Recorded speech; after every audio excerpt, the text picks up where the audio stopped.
स्वागत है दोस्तों आप सभी का फिर से एक नए वीडियो में। दोस्तों आज का ये वीडियो दोस्तों जैकबोर्ड के दोस्तों क्लास 11 के सभी विद्यार्थी के लिए बहुत ही मोस्ट इंपोर्टेंट वीडियो रहने वाला, ठीक है। क्योंकि दोस्तों आज के इस वीडियो में हम लोग जो है क्लास 11 का हिस्ट्री यानी कि इतिहास का आज जो आपका दोस्तों वीकली टेस्ट होगा 25 नवंबर का, ठीक है, उसका दोस्तों हम लोग जो 100%, ठीक है, 100% ओरिजिनल क्वेश्चन को आज के इस वीडियो में सोल्व करने वाले हैं। इसलिए दोस्तों आप वीडियो को शुरू से लेकर अंत तक देखिएगा, जिसके कारण आपका आज 25 नवंबर को हिस्ट्री में 40 में 40 नंबर पक्का हो जाए। तो वीडियो दोस्तों शुरू से लेकर अंत तक देखिएगा, जितना भी दोस्तों को जरूर से जरूर शेयर कीजिएगा। यदि दोस्तों चैनल पर पहली बार है तो चैनल को सब्सक्राइब करने के साथ साथ बेल नोटिफिकेशन को भी ऑल पे प्रेस कर लीजिएगा। तो चलिए बिना देरी के क्लास 11 हिस्ट्री का आज आपका 25 नवंबर का वीकली टेस्ट होगा, उसका दोस्तों 100% ओरिजिनल क्वेश्चन पेपर को हम लोग सोल्व करते हैं, जिसके कारण आपका 40 में 40 नंबर आ जाएगा, ठीक है। तो क्लास 11 हिस्ट्री का सबसे पहले जो आपका प्रश्न रहने वाला, देखिए यहाँ पर दोस्तों सबसे पहला प्रश्न क्या रहने वाला आज आपका 25 नवंबर में, ठीक है, जो कि सेक्शन ए का प्रश्न है। सारा प्रश्न ऑब्जेक्टिव रहेगा, ये टोटल 20 नंबर का रहेगा। तो सबसे पहले हम लोग 20 नंबर ऑब्जेक्टिव में पक्का करेंगे, उसके बाद 20 नंबर सब्जेक्टिव में, ठीक है। तो पहला प्रश्न दोस्तों पूछा है कि यूरोप में आधुनिक युग का आरंभ कब से माना जाता है।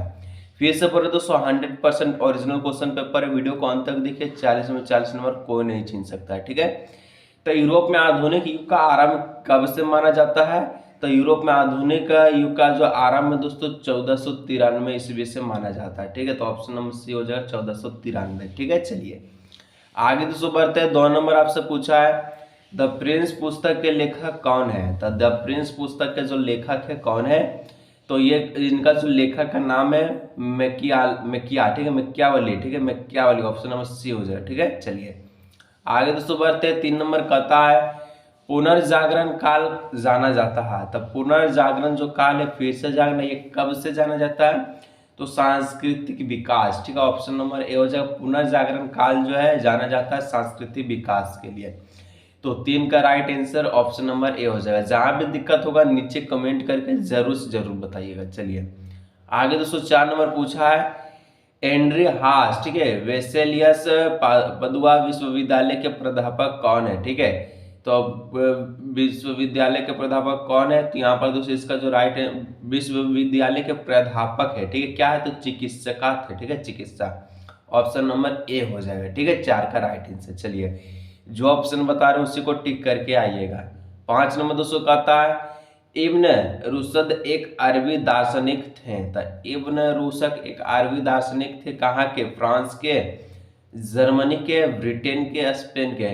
तो इब्न रुशद दोस्तों स्पेन के एक क्या थे, तो दार्शनिक थे, ठीक है। तो यहाँ पर अरबी दार्शनिक थे स्पेन के। ऑप्शन नंबर 5 का डी हो जाएगा। चलिए आगे दोस्तों बढ़ते हैं। 6 नंबर कहता है कि मोनालिसा का चित्र किसने बनाया, ठीक है। तो मोनालिसा का जो चित्र है कौन बनाया था, तो यहाँ पर इसका राइट आंसर हो जाएगा लियोनार्डो दा विंसी, ठीक। ऑप्शन नंबर सी हो जाएगा राइट आंसर 6 का, ठीक है। चलिए आगे दोस्तों बढ़ते हैं। 7 नंबर बोलता है अंतिम निर्णय चित्रकला के निर्माता थे। तो अंतिम निर्णय चित्रकला के निर्माता कौन थे, तो यहाँ पर इसका जो राइट आंसर है माइकल एंजोला हो जाएगा, ठीक है। ऑप्शन नंबर बी नंबर 7 का बी हो जाएगा, माइकल एंजोला अंतिम निर्णय चित्रकला के निर्माता थे, ठीक है। चलिए आगे दोस्तों बढ़ते तो 8 नंबर बोलता है अरबी भाषा में कौन अफलातून के नाम से जाना जाता है।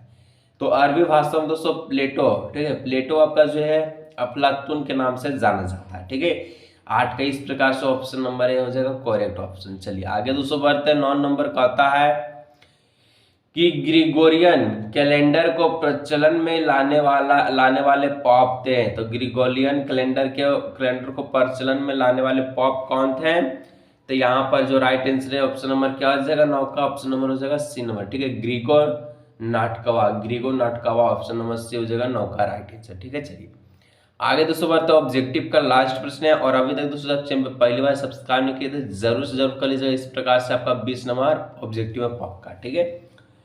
कहता है 10 नंबर की कैंटरबरी टेल्स के लेखक थे। तो कैंटरबरी टेल्स के लेखक कौन थे, तो यहाँ पर जोफ्री चौसर, ठीक है, जोफ्री चौसर। ऑप्शन नंबर सी हो जाएगा इसका राइट आंसर, ठीक है। चलिए इस प्रकार 10 ऑब्जेक्टिव को समाप्त किया। आगे बढ़ते हैं 20 नंबर का सब्जेक्टिव की ओर, section A, section B, section C, section D की ओर, ठीक है।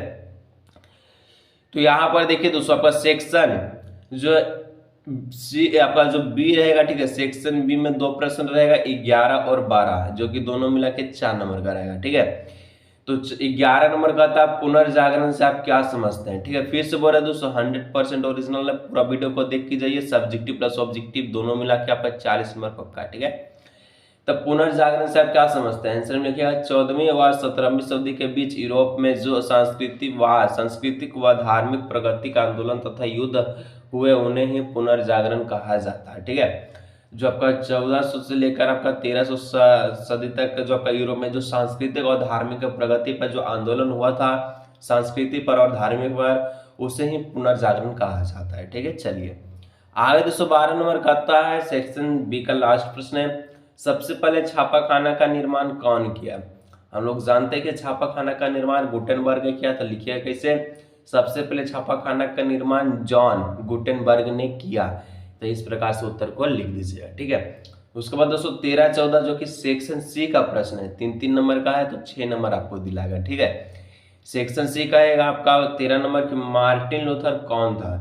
उत्तर में लिखिएगा मार्टिन लूथर एक प्रसिद्ध धर्म सुधारक थे, ठीक है, धर्म सुधारक थे। उनका जन्म जर्मनी में, ठीक है, 10 नवंबर 1485 को हुआ था। मार्टिन लूथर कौन थे? धर्म सुधारक थे। उनका जन्म जो है जर्मनी में हुआ, कब? तो 10 नवंबर 1485 को, ठीक है। चलिए 14 नंबर दोस्तों बोलता है यथार्थवाद से आप क्या समझते हैं? तो यथार्थवाद से आप क्या समझते हैं लिखिएगा। तो यथार्थवाद यानी कि रियलिज्म से तात्पर्य उस विचारधारा से है जो कि उस वस्तु एवं भौतिक जगत को सत्य मानती है जिसका हम ज्ञानेंद्रिया द्वारा प्रत्यक्ष अनुभव करते हैं, ठीक है। ये हो गया तब यथार्थवाद की रिलीजियम, ठीक है। चलिए उसके बाद दोस्तों लास्ट सेक्शन का खंड है 15 और 16, जो कि आपका सेक्शन डी का खंड है। 5 नंबर का प्रश्न है, 10 नंबर दिलाएगा, ठीक है। कहेगा मानवतावाद की अवधारणा क्या थी? उत्तर में लिखे मानवतावाद तर्क और हमारी सामान्य मानवता पर आधारित जीवन का एक दृष्टिकोण है जो यह मानता है कि नैतिक मूल्य केवल मानव स्वभाव और अनुभव पर ही उचित रूप से स्थापित होते हैं, ठीक है। चलिए 16 नंबर दोस्तों लास्ट प्रश्न कहता है प्रतिधर्म सुधार आंदोलन क्या था? उत्तर में लिखिएगा 16वीं सदी में पोप के धार्मिक प्रभुत्व को नष्ट करने, चर्च के बुराइयों का अंत करने एवं धार्मिक पखंडों को नष्ट करने के लिए आंदोलन शुरू किया गया, जिसे धर्म सुधार आंदोलन की संज्ञा दी गई। उसी को प्रतिधर्म सुधार आंदोलन कहा जाता है। इस प्रकार से उत्तर को लिख लीजिएगा। आज के इस वीडियो में क्लास 11 का हिस्ट्री का जो है वीकली टेस्ट 25 नवंबर का क्वेश्चन पेपर को सॉल्व किया। वीडियो अच्छा लगा लाइक चैनल सब्सक्राइब कीजिएगा। मिलेंगे नेक्स्ट वीडियो में।